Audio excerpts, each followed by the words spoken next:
Everybody, how's it going? Hope you all had a good weekend. Anybody do anything exciting? Yeah? That sounds good. Yeah, mine was good too. I just got back from a trip to Maine.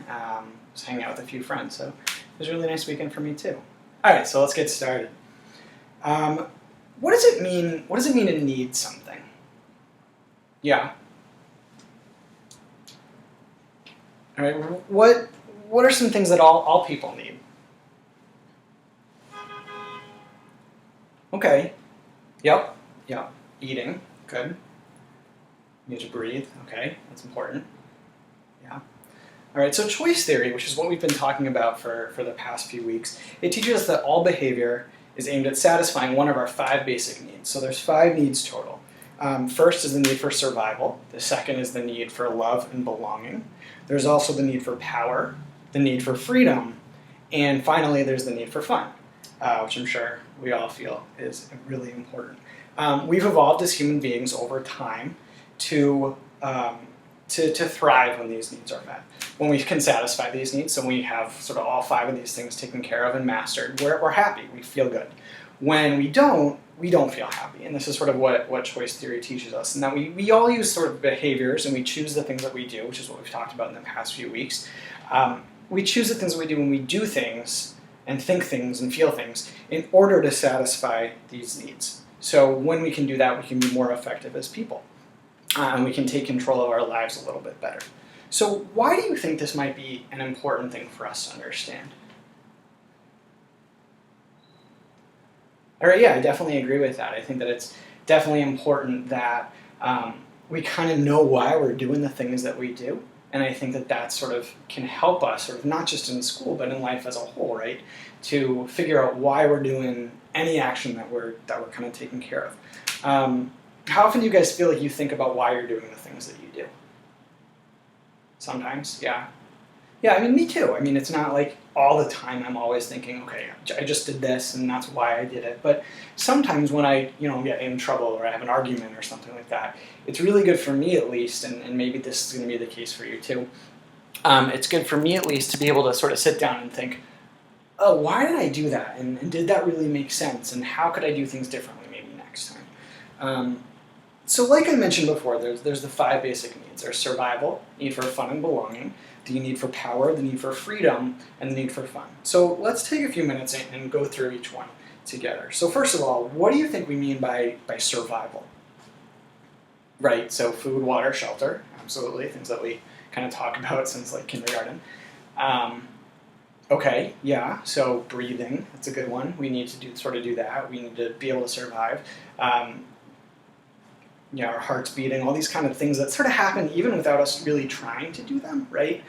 So this is the one of the needs that's actually, it's physiological, which basically, as you guys know, means it sort of has to do with the body and how the body's all working together. A lot of these things, you kind of think of them as being involuntary. They're coming from like this way back primitive part of the brain. I'm sure maybe in bio or anatomy you guys have talked about kind of the brain stem versus sort of the frontal lobe and things, and how kind of the more primitive feelings are in the back of the brain. Yes? That makes sense? That's something, yeah, you have learned about? Okay, good. So that's what this need is about. So that's what we mean when we talk about survival. What are some examples of some things that we might do to secure our survival? Okay, eat lunch, yes, it's a good one. That's one of my favorite times of the day too, yeah. Yep, gotta drink of water, absolutely. Just breathing, blinking, all the sort of things that we need to do kind of normally. All right, so good, so we got that one down. So that's very briefly need for survival. How about the need for love and belonging? What do you think that means? What do we think we mean by that? Okay, so you need to kind of have that connection with other people, sort of have people taking care of you, yeah. So who are some people that you might feel like you have those connections with? Mom, dad, right? Friends, people you work with. I don't know, that's sort of where mine are a lot of times. Maybe teachers, maybe me, that'd be great. Maybe not, who knows. But that sort of feeling that you're part of something bigger than you might be. Your teammates, right? That's a good one too. This is more of a psychological need, right? So we have survival as a physiological, it's sort of what your body's doing. And then we have more psychological ones. So it's kind of what's happening in your mind and what's happening in your brain. What are some things that we might do to satisfy that need for love and belonging? give somebody a card on Valentine's Day. That's good. Definitely my mom appreciates that, absolutely. What else?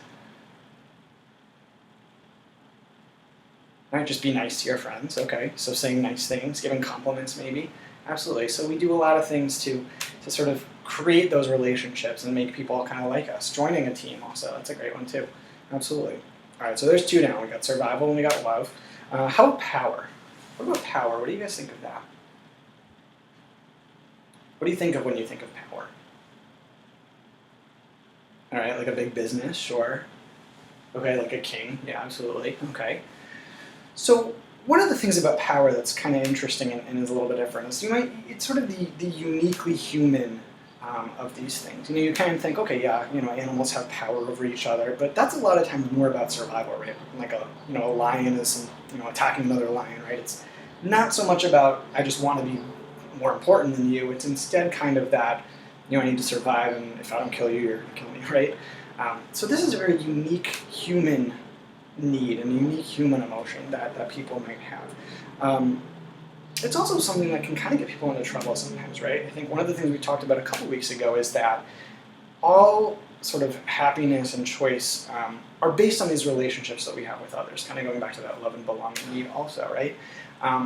And when we're trying to put control on people, which I guess power, you could very easily be trying to control somebody, it damages those relationships. So this one is a little bit tricky, and I think it's one of the trickiest ones to understand too, in a positive way. So let me try to explain it a little bit, and we'll make sure that you kind of get it. But the idea of power being that, it's not necessarily I have power over somebody else, but it's kind of this power from within, right? It's this sort of like confidence that I have in the things that I can do. If you're a phenomenal hockey player, you kind of have that power, and you know that you have a great slap shot, right? You know that it's a terrible slap shot. But anyway, right? You know that you can do that, and you have that confidence. Or if you are like a kick-butt mathematician, you go into that math test, and you feel like, yeah, I can do this. I have this power. I'm able to do this math, and I know what I'm doing. I'm gonna kill it. I'm gonna kill this test. It's gonna be awesome, right? So you can kind of have that internal power rather than this sort of power over necessarily somebody else, which in the end can kind of damage the relationships, right? So if I think I have power over you, you're not going to want to be friends with me. So how might we satisfy our need for power without necessarily trying to sort of push down other people?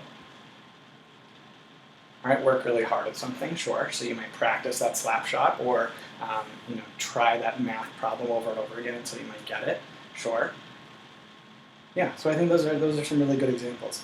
All right, so that's 3 down. We got survival, we got love and belonging, we got power. How about freedom? I feel like freedom is something we throw around a lot. The Republican debate is coming up in a few days. I'm sure they're going to be using the word freedom quite a bit. What do you think freedom means? Okay, so the ability to be free. Yes, that's good, literal.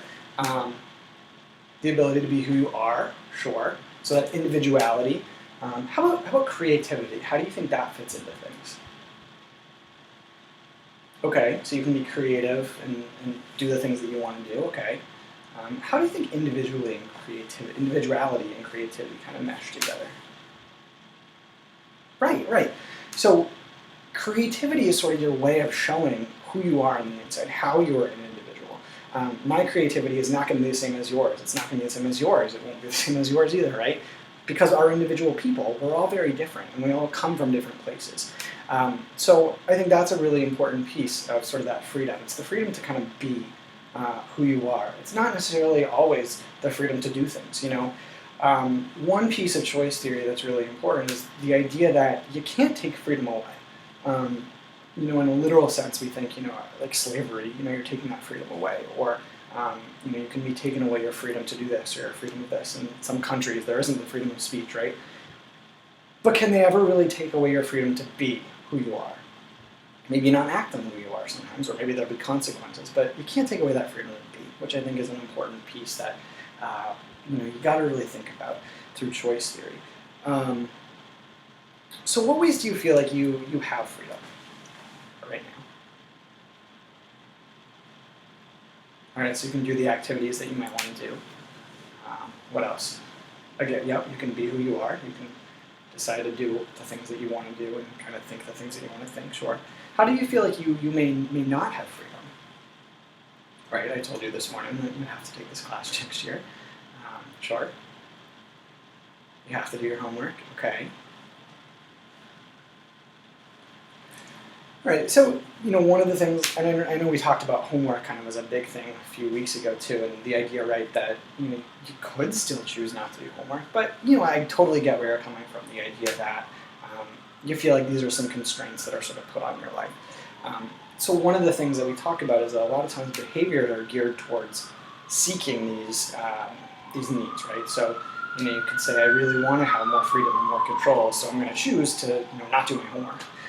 And then thinking about, is that really the most effective way to gain freedom or control over yourself? And that's kind of the ideas as they kind of all go together. All right, so the last need, which is probably the one that you're probably most familiar with, is the need for fun. So what do you think that means? All right, you need to do things you like, sure. Like what? Sports, music, play, good. Reading, sure. That's something I definitely do for fun. Right, so it's doing the things that you just kind of like to do, hanging out with friends, absolutely. Why do you feel like, or do you feel like you have the time in your life for fun right now? Good, good. One of the things that if you're on my caseload, one of the things we always talk about kind of to the end of each session we have is, what are you doing for fun? What do you like to do?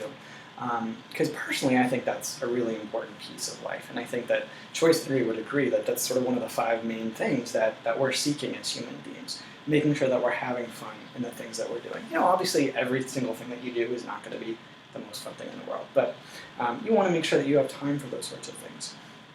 What happens when you don't have fun? Right? You're bored, restless, annoyed, right? Good. So it's not a good opportunity. Great. All right, so that's kind of the 5. So once again, what are the 5, right? Survival, yep. Love and belonging, good. Power, freedom, fun, right. That's the 5 of them, perfect. So let's give some examples of some actions and try to get a sense of which needs these are trying to satisfy. So I can start. Why did I come to work today? How about that? Why did I decide to come to work today? Okay, right, because I have to come to work to get paid, right? So what does that need satisfy?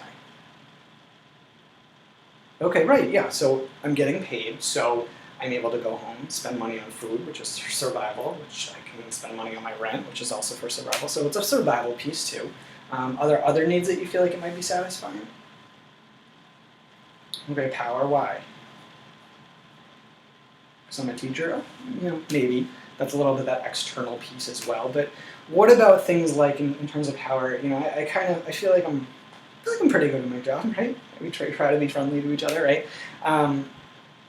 So I feel like, every day I keep coming to work and I learn more and more and more. I learn more about you guys, I learn more about how to talk in front of people, right? It's always that practice. So I feel like I'm pretty good at the job, and it's sort of this internal feeling of power that I might have to be, better at what I'm doing. So sure, I think power is a great example too. I also kind of find it fun, right? Coming to hang out with you guys every day.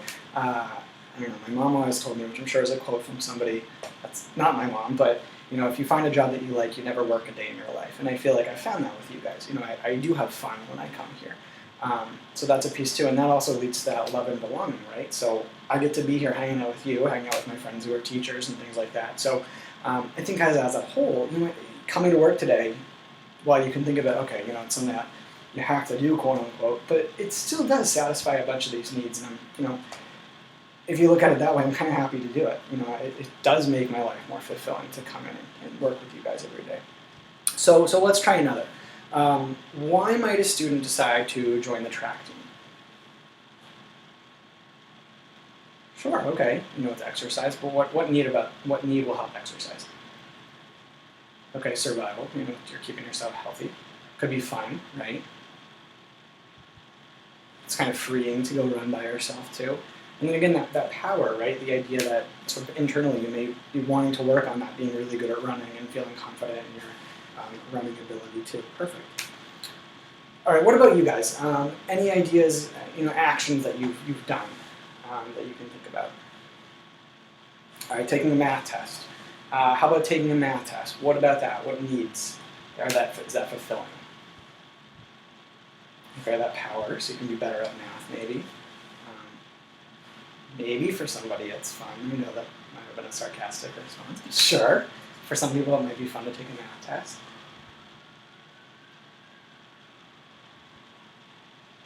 All right, so we got a couple. We got power. Maybe for some students it's fun. How about maybe love and belonging? Is there any way that taking a math test could help with that? Yeah, I mean, if you do really well in it, maybe somebody might appreciate that, and somebody might be more connected, or you could join the math team because of that, and join kind of that group and feel belonging with them as well. So sure, it depends on the person, right? What any given action or behavior has to do with things. It could change the way that, or different needs can be drawn in. That's a great example then. All right, so there's a lot of things, we do a lot of things for different reasons. What do you think happens when your needs are conflicting? So, for instance, if you really want to, have that need for power, but your parents say no, or you're conflicting with your parents, or something like that. What do you think happens in those cases when sort of things are butting heads? All right, so you pick one, right? You gotta figure out how to navigate that situation. So how do you think actually thinking about this and thinking about our basic needs can help us to navigate those situations? Yeah, so we can think a little bit more carefully about why we're doing the things that we're doing, and hopefully be able to figure out what the motivation is behind our actions. So that's great. So let's take a little bit of time for us each to think about our needs. We take out a piece of paper, and we're going to make a list of 5 things that you did today. For each of those behaviors that you did, write down a need or 2 or 3 or however many you want about what that need might have satisfied, or what needs that action satisfied for you specifically. Not what might it have satisfied for somebody else, but perhaps for you. Why did you do that thing that you did? Then at the bottom, write down one question that you have. Don't worry about putting your name on this. This isn't being graded. I'm not giving grades on this or anything, but it's really to make sure that you understood the concept, but then also to if you do have any questions, so that I can figure it out and answer them next time that we might have. So take a couple minutes, do that, and if you hand it to me on the way out, that would be awesome. So work on that, and now I'll see you guys next week. So have a great week. All right, see you guys.